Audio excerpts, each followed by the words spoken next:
এই কয়েকদিন আগে আমরা ৭৭তম রিপাবলিক ডে আমরা পালন করেছি। সেই রিপাবলিক ডে অর্থাৎ প্রজাতন্ত্র দিবস উপলক্ষে আমরা একটা সময়ে সুন্দর সময়ের একটা সন্দিগ্ধ সময় আমরা বেছে নিয়েছি।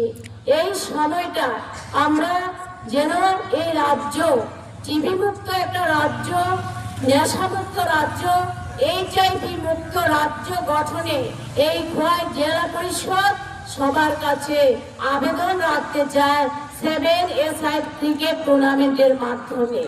আজকে যুব সমাজ তাদের কাছে খোয়াই জেলার সভাধিপতি হিসাবে আমি আগ্রহ প্রকাশ করছি।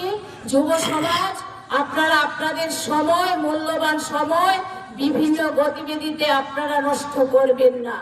এই সন্ধ্যার পরে যখন অফিস আদালত থেকে বাড়ি যাবেন, গিয়ে আপনারা সেই আবার মাঠমুখী হন।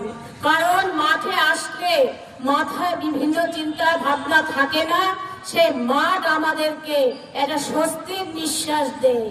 এই মাঠে আসলে আমাদের বুদ্ধির বিকাশ হয়।